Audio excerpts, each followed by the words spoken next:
Hey everybody, this is Dr. Everson. It's been a little while since we've gone through some material together, but here we are again, back at it, and today we're dealing with the Persian period, looking at the books of Ezra, Nehemiah, Chronicles, Esther, and lots of interesting, great stuff in these chapters.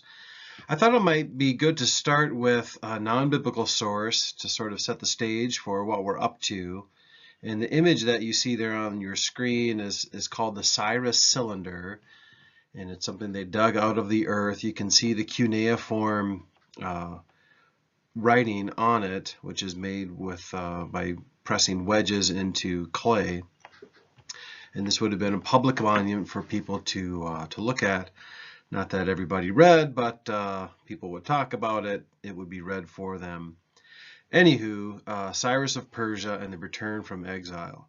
And so there's quite a lot on this cylinder, and I'm just picking part of the intro and then part of the main section here that this is Cyrus who's mentioned in the Bible, and his own take on returning exiled people.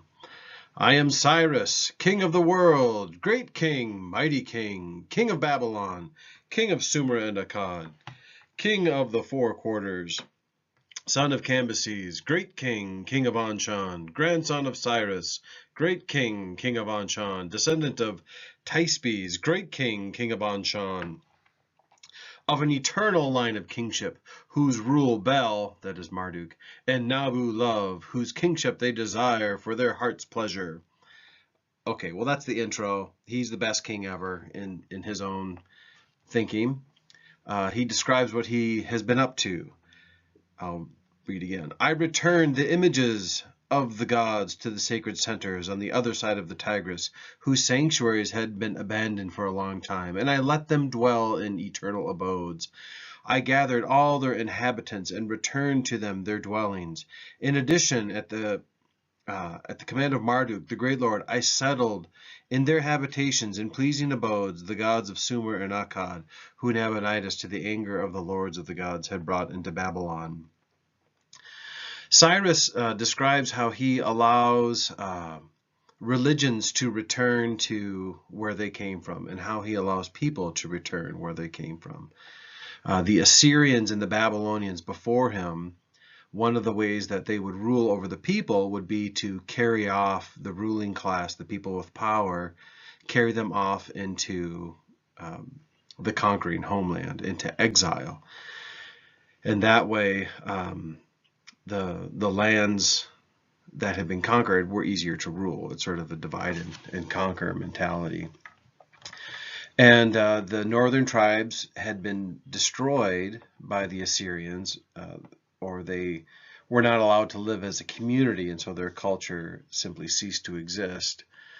And the southern tribe, the southern kingdom of Judah, was allowed to live together as a community in exile, which is described as a sad chapter in the Old Testament. And here Cyrus is saying it's folks like that that he allowed to return to their homeland. And this, of course, is the background for Ezra, Nehemiah, Esther, and Chronicles. And so I thought that was worthwhile. But there you can see the image for yourself and read a bit of the quotation. The context of Scripture it's 3 very large volumes where it's English translations of ancient Near Eastern documents that are relevant to the Bible. And so it's a very useful source. It's very similar to Pritchard's The Ancient Near East in Text and Pictures, which you may be familiar with as well. But anyway, there's lots of resources out there if you're looking for, where the stuff comes from. Okay, moving on. The Return, Ezra and Nehemiah. Ezra and Nehemiah are separate books in our Bible. They are believed by most to have been one creation at the start. That is to say, Ezra and Nehemiah were one literary work that has since been divided into multiple books. And there's sort of 3 main characters in the books of Ezra and Nehemiah. namely Zerubbabel, Ezra, and Nehemiah. Zerubbabel and Ezra appear in the book of Ezra, and they're concerned with the rebuilding of the temple and also establishing purity among the Jewish people. So sort of religious purity and ethnic purity, which, you know, these days is not an endorsed topic, but you do find these ideas in the ancient world. Zerubbabel, one way of remembering what he was up to, Zerubbabel, as I was taught, picked up the rubble and rebuilt the temple. That's sort of a mnemonic to remember who this guy was. Ezra was concerned. Ezra comes. Well, the temple was rebuilt in 515, and so this is the time in which Zerubbabel lived. Ezra came sometime later. Ezra leads a group back from Babylonian exile, and is concerned with religious purity and ethnic purity of the people. Nehemiah was concerned with rebuilding the walls of Jerusalem. And so you could say Ezra's concern is a little more spiritual or religious, and Nehemiah's concern is a little more political. Of course, city walls are what keep you safe from attacks. Of course, this ties into the separation of the people from foreign threats, right? Where you're literally building a wall to separate you from others who may pose a threat, and so they are related.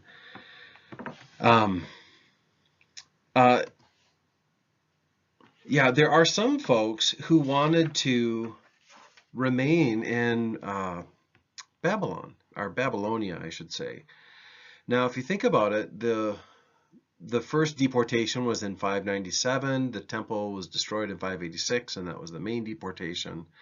The temple was rebuilt in 515, and the returns of Ezra and Nehemiah happened in the 400s. And so if, you know, say Ezra's bringing folks back around the year 460, you know,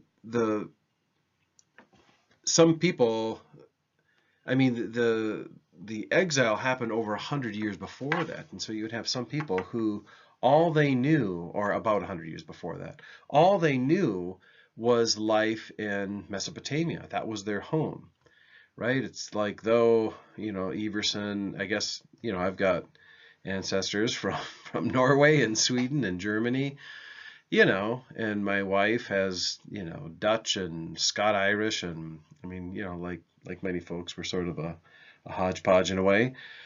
I don't have a desire to go back to Norway, right? I really love Minnesota. I don't want to leave here. And though my people in a way aren't from here, this is my home. There were many people who wanted to stay in Babylonia and did. And in fact, this is where Judaism really grows up in a way. And maybe we've mentioned this before, but the central document to rabbinic Judaism is a very large legal text that they call the Talmud.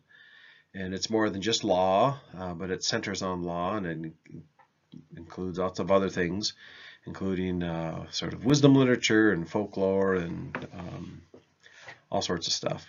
But it's the Talmud, or the Babylonian Talmud, right? And so there are many folks who did stay there, and this becomes sort of, it eventually becomes the center of Judaism. So anyway, 586 was the exile. The temple was rebuilt in 515. Notice that is about 70 years later. In the Jewish mind, this was very important, the 70-year time span between 586 and 515. Of course, the second temple, the temple that was around during the days of Jesus, that was destroyed in the year AD 70. And 70 years after, or 65 years after that destruction, there was another revolt against the Romans with the hope of rebuilding the temple after it had been destroyed for 70 years. And they sort of viewed this as a cycle that would repeat itself. But anyway, so you've got people returning from Babylonian Judaism to a Palestinian Judaism. The temple is rebuilt in 515, and one of the things we get out of Ezra and Nehemiah is we have this description of what it means to be Jewish, and of course this sets the stage for the New Testament, in that there's some conflict over these things. But having a Jewish bloodline was very important. Supporting the temple, the building of the temple and giving to the temple was very important. And observing the law was very important. And all three of these motifs we find in the New Testament, but they've been modified, right? So like the song, Father Abraham has many sons, right? Paul and Hebrews talk about the descendants of Abraham in non-biological terms. Also, the temple is a concept that shows up in the New Testament, right? In Corinthians, especially, Paul talks about the church body and one's individual body being a temple. And the law, of course, described in the New Testament as well. So anyway, these three ideas are firmly established in Ezra and Nehemiah. Okay, that's just a few thoughts on Ezra and Nehemiah. Let's move on here to 1st and 2nd Chronicles. 1st and 2nd Chronicles revisits the material of Samuel and Kings. This is similar to what we have with the 4 gospel accounts, right? Matthew, Mark, Luke, and John all tell the same story. Samuel and Kings together as one side of the story can be compared to 1st and 2nd Chronicles, who are sort of another side of the story. You might view them as 2 paintings of the same individual, right? And as one artist paints a picture with a certain type of feeling, another artist will paint it the exact same landscape or the exact same person with a different perspective. And that's certainly what we have in Chronicles. In the Jewish Bible, 1st and 2nd Chronicles is the last book in the Bible.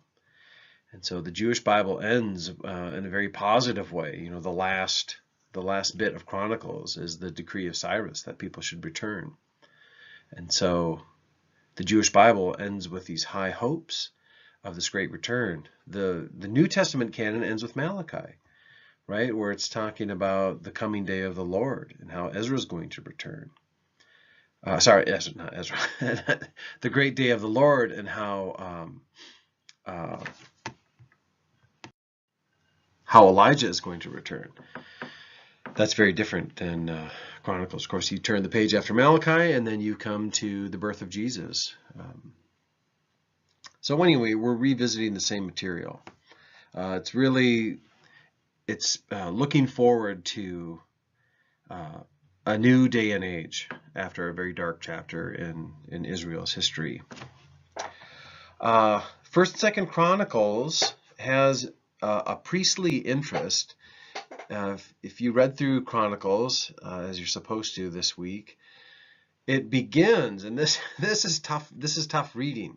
It's difficult for us to become interested in this, but it begins with 9 chapters of genealogies.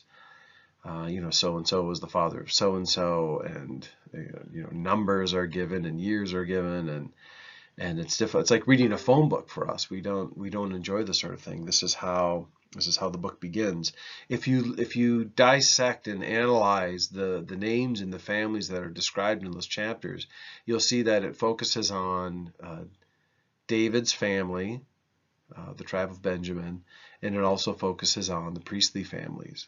And so from the start, by looking at these genealogies, we see what the concerns of the author or authors was. The priests are very responsible for the downfall of Queen Athaliah, who was viewed as an evil character within Chronicles, as are most of the kings. Most of the kings described in Chronicles are described in very negative terms. So is the one queen.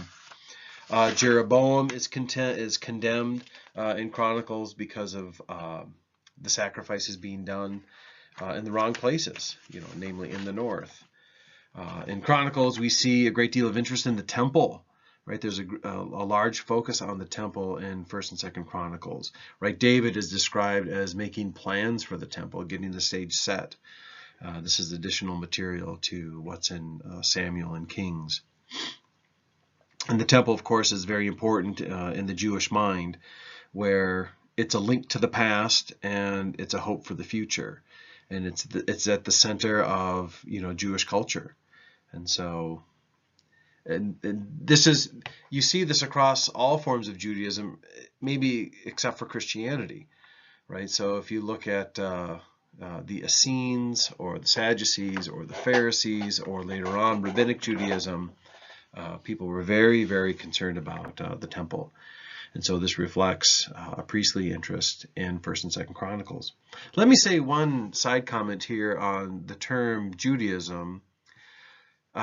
Within academic circles, if you want to talk about Jewish folks, Jewish people, you can start doing this in the Persian period when the term develops, right? The term Judaism, this shows up for the first time in the Persian period. And so prior to that, I think it's more appropriate to say Israelite. And then once you come to the end of the Old Testament in the intertestamental period, or the Second Temple period, as some people call it, Judaism's a fair way of looking at it. And for me, it makes a chronological separation between the older form and then the newer form, right? And things change. I mean, the historical context for the Israelites is very different than that of the Jews. So, anywho, moving on, 1st and 2nd Chronicles, the author or the authors of these books is much kinder to the kings of Judah than Samuel and Kings are. So, and we'll say a bit more of this when I have another slide coming up on a comparison between Samuel and Kings. But for example, David's affair with Bathsheba and the murder of her husband, right? David essentially murdered him, having him killed, so that they might be able to be together. And like this whole tragic event in David's life, this horrible mistake that he made, is it's not mentioned in Chronicles. Solomon, his idolatry is not mentioned in Chronicles. Saul chasing David around in the desert where David's running for his life, which in a way it's unflattering to David. This is not mentioned in Chronicles. So Chronicles, I look at it, it's focusing on, it's highlighting the positive things in the past as they're looking forward to the future, right? So it's a retelling of the past, focusing on the positive because they have come through a dark time and they're looking forward to a brighter future. And so I wouldn't look at it as a retelling of history or a revisionist history. I would look at it as a sort of a tailored view of history as they look forward to the future. Sources and authorship. Traditionally, Ezra has been considered the author of Chronicles. Right? You see this in Judaism. In the Talmud, they'll talk about Ezra being the author. Of course, like most biblical books, the author of 1st and 2nd Chronicles is anonymous. One of the best ways of dating a historical book is to first talk to her father and then make sure you have money for a movie. I'm just kidding. The best way to date, that's terrible. The best way to date a historical book is to look at the last event that occurs. And then if the author doesn't have access to a time machine, he or she would have written that book after the event, right? So the last thing that's described in Chronicles is Cyrus and how he allowed the people to return. And then also, if you look at some of the families that are described, particularly in 1 Chronicles 3, those families are thought to have lived around the year 400. So Chronicles may have been written as late as the 5th century in the 400s, or it may have been written all the way back all the way into like the 300s. So anyway, it's written at a much later time period. Okay, so you see a picture I scanned in a page from a book that I find very interesting. The English title of the book is Parallels in the Bible, and it's put together in a very painstaking way back before the days of computers. This was done with typeset and plates and ink colors, and I can't even imagine. But a guy by the name of Abba Ben David, Mekabelot B'Mikra would be the Hebrew title, which you could translate as parallels in the Bible. But anyway, this is a one-stop shop for those of you who are interested in doing a synoptic comparison. In this work, in the right column, he has, let me just flip here. Yeah, in the right column, it's going to be what's in Samuel and Kings. What's over in the left column, which is cut off on your screen here, would be what appears in Chronicles. And any difference between the two is highlighted in red. And so, the differences are, minor. But long story short, there are extended passages where the author of Chronicles will copy word for word from Samuel and Kings. And of course, it's mostly from 2 Samuel and then the books of Kings. Because the story of Chronicles really starts after the genealogies. It goes right to David, and so Saul is really not. He doesn't get hardly any press in Chronicles. So where there's differences, it's highlighted in red, and you'll see that very little has changed between the two. However, some passages are removed and other passages are added.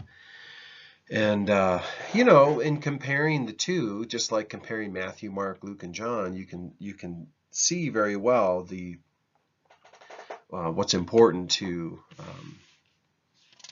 the respective authors. So my first point here is that they have a lot in common, right? Some of the stuff's in there twice. Chronicles does have a fair bit of unique material. Unique meaning it only occurs in Chronicles. There's things that are in Chronicles that don't show up in Kings. Manasseh, I'll just start with that second point. Manasseh, we talked about in a previous discussion, is blamed for the fall of the south because of his idolatry. He ruled for 55 years and he gets 17 verses in Kings. And Chronicles describes the repentance of Manasseh. And so Manasseh isn't viewed as an entirely evil character. He has an endearing side to him. He becomes a sympathetic character in Chronicles because of his repentance. The reforms of Hezekiah, which concern the temple and the priests, this receives a lot more press in Chronicles. Hold on one second here. Right, so in Kings, the reforms of Hezekiah receive a verse, whereas they get 3 chapters in 2 Chronicles 29 through 31. As we said before, Chronicles avoids portions of Samuel and Kings.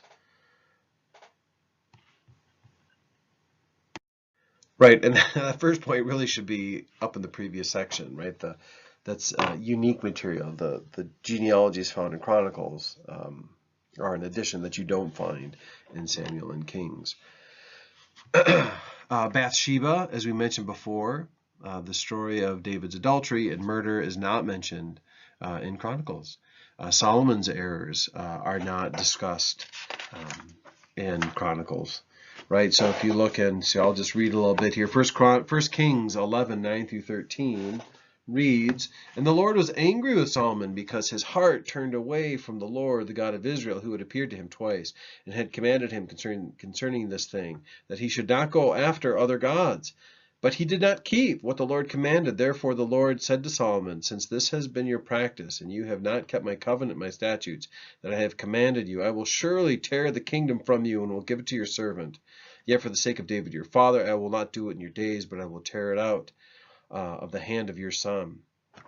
However, I will not tear away all the kingdom, but I will give one tribe to your son for the sake of David my servant and for the sake of Jerusalem that I have chosen. So that very condemnatory, that very condemning passage towards Solomon doesn't appear in Chronicles.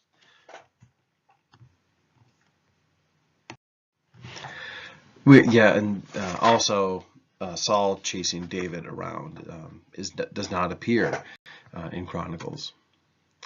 And so the conclusion that we mentioned before, and we'll mention again here, is that Chronicles is a biblical commentary on Samuel and Kings that's written for a new time period.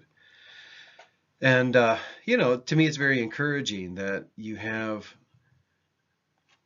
a very difficult, dark, it's hard to even imagine the trauma that these folks would have endured at the hands of the Babylonians and being separated from their home and losing hope. And then a new day dawns and the temple is going to be rebuilt and people are returning, and there's this hope that God's kingdom would once again come.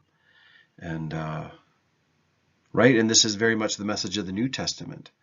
So the hope that you see in Chronicles, Ezra, and Nehemiah, it's a bit anticlimactic. Even like when you come to the end of Ezra and Nehemiah, people weep when they see the temple because they remembered how great Solomon's temple was. And they're sort of sad, and they're still, though it is a brighter point in history and they're looking forward to the future, they're still not satisfied, and there's still this yearning and looking forward. And the prophecies of Isaiah, Jeremiah, and Ezekiel, they don't seem to be fulfilled in this return. And so they're still looking forward. And of course, the New Testament picks up after that. Okay, well, let's move on and talk about Esther. Esther reminds me of Ruth in that it's a great piece of literature that provides us with lots of food for thought. It's one that can be preached from, I think, very easily, just simply because of all of the sort of moralizing one can do from it. Not that that is what we should be as Christians. Of course, the gospel should be at the center of it all, but it is very preachable. It has a Persian setting. It takes place in Susa, which is at one point a capital of Persia. The main characters, of course, would be Esther and Mordecai, and then, of course, the king, and then also Haman, sort of an official for the king who has evil intentions towards Jewish folks. The sequence of events that occur in the book of Esther in the first couple of chapters, the king holds this feast, or he has these feasts, and he wants to sort of treat his queen, Vashti, as a trophy wife and display her, and which she found to be humiliating and didn't go along with it, so he moves her, kicks her out, removes her from her position, and ends up seeking a new queen. Enter Esther.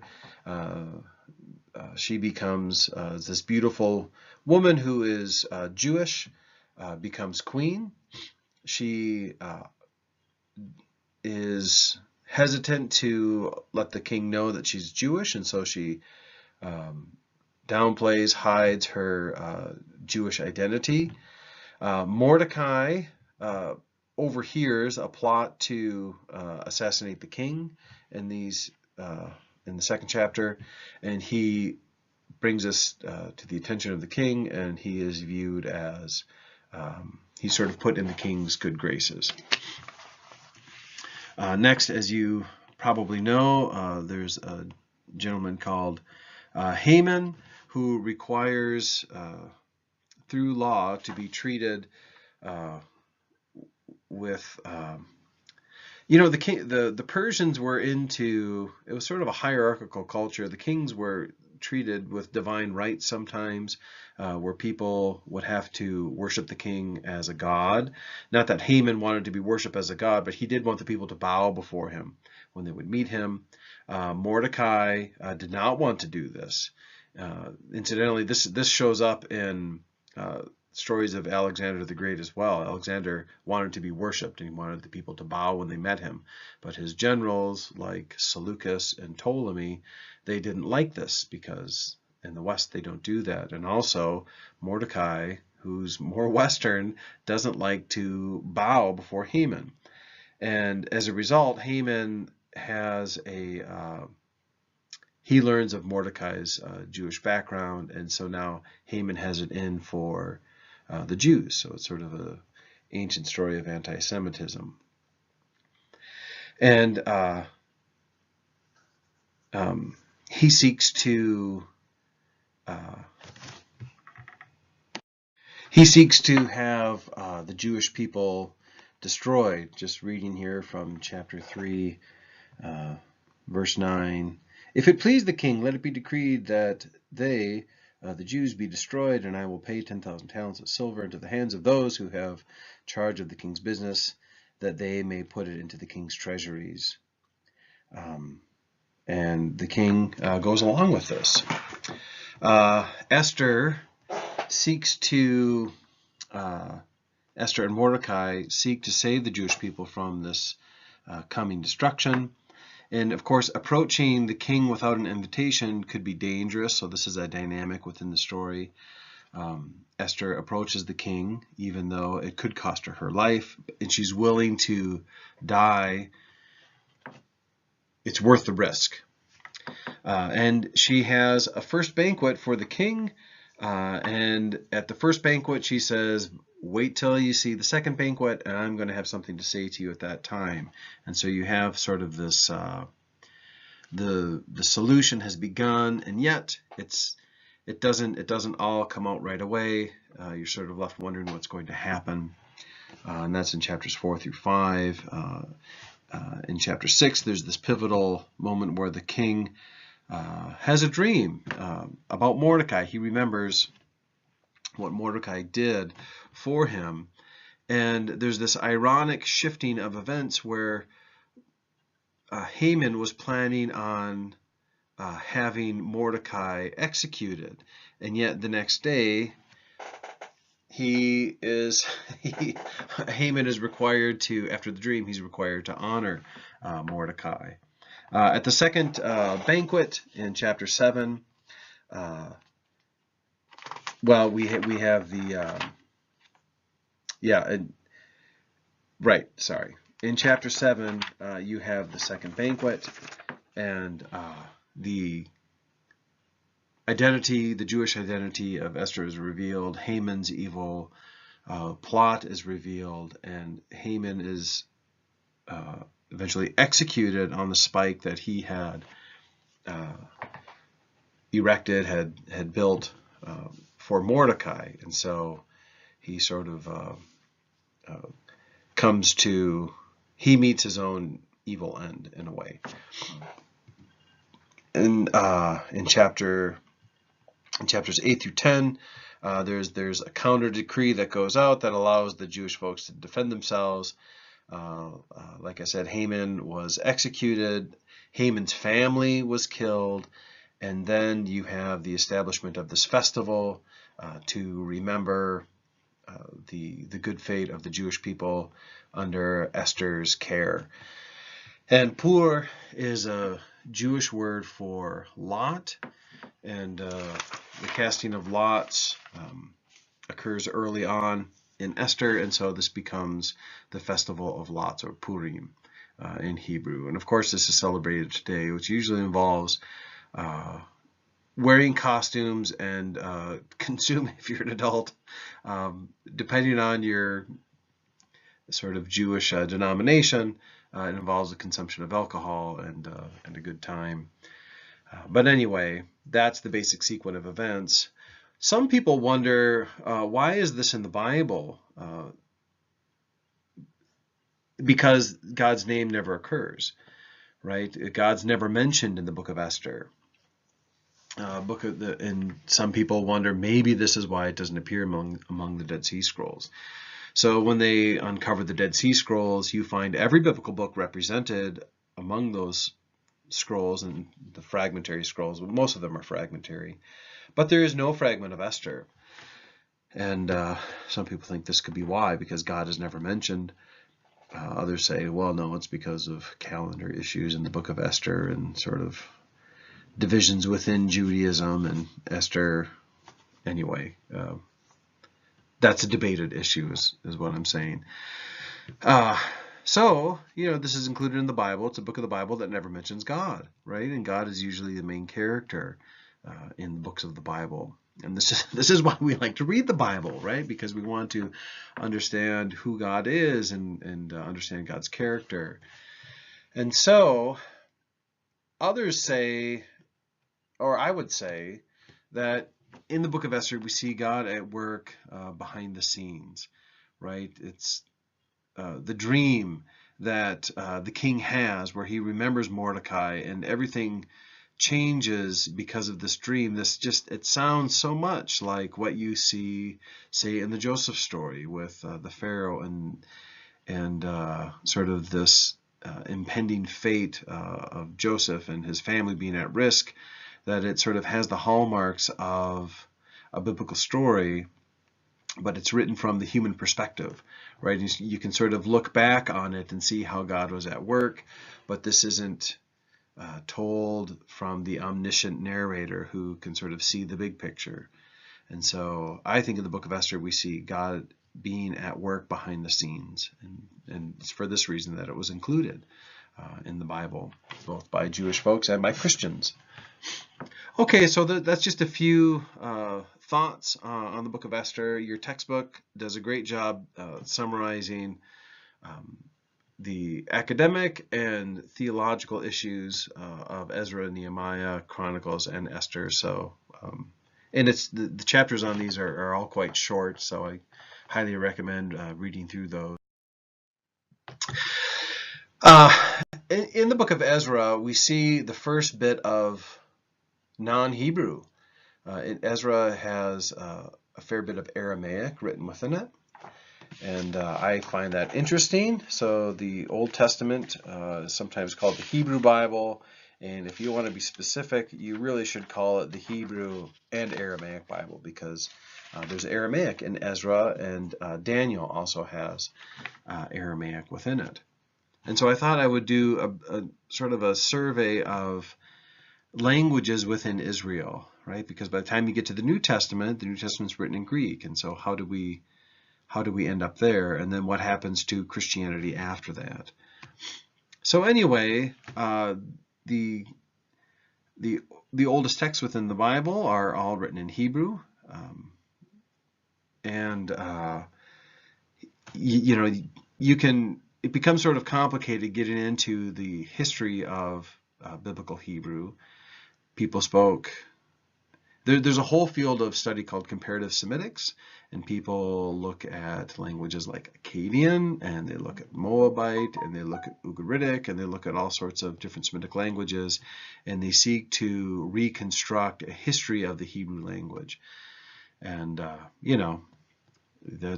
I can point you to resources if that's something that you're interested in. But we start off with Hebrew at the earliest period, through the Bronze Age, through the Iron Age, and by the time you get to the Persian period, you have Aramaic becoming a very popular language. And this is really because Aramaic was adopted. Aramaic as a language comes from the kingdom of Aram, which is sometimes referred to as Syria. It's the same place. It's north and east of Israel, where Syria is located today. And the language that they spoke there was adopted by the Babylonians and by the Persians after them as an official language, a language that would be used in correspondences over great distances. And if you wanted to come to court and speak, knowing the Aramaic language was important. And I think this was simply a practical thing. because of the location of Aram. It was a language that was known by many people, and it was thus adopted. Well, once it was adopted as an official language, an imperial language, well, then it sort of spread far and wide. And you can see the same thing with English, or once upon a time, French had this this phenomenon occurred with French as well, right? Maybe you've heard the phrase lingua franca. If one refers to a lingua franca simply means the French language. But when they say that, they're referring to a language that becomes dominant and becomes used for trade and politics. And Aramaic definitely was used this way. It became a lingua franca. And so there's sort of imperial Aramaic. But then after a time, imperial Aramaic becomes used, sort of takes root in certain places, and then you have regional dialects that develop after that, and they call these Middle Aramaic dialects. And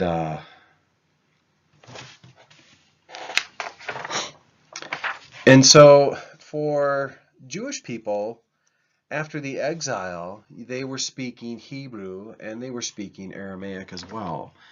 And there's a debate about when did Hebrew end as a language? Did it ever end?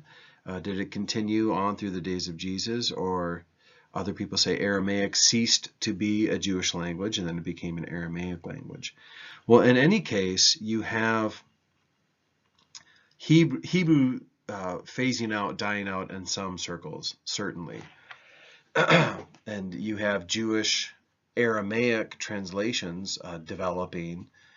And why do people need Aramaic translations if they know Hebrew, right? Why wouldn't they just read from the Hebrew Bible at synagogue and leave it at that because everybody understood it? Well, they needed Aramaic translations because people were speaking Aramaic and they didn't know what the Hebrew was saying, just like they needed Greek translations down in Egypt because they didn't understand Hebrew anymore.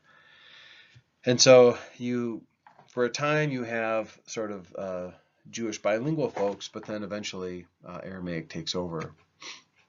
Aramaic rules the day. People think that Jesus spoke Aramaic. And again, some people will debate this, saying that no, he was actually speaking Hebrew. But so, for example, sometimes they will quote Jesus in the New Testament. And the Latin phrase they'll use for this is the ipsissima verba, or the words themselves. So when Jesus raises a little girl from the dead, they quote him in Aramaic. He says, Talitha kumi.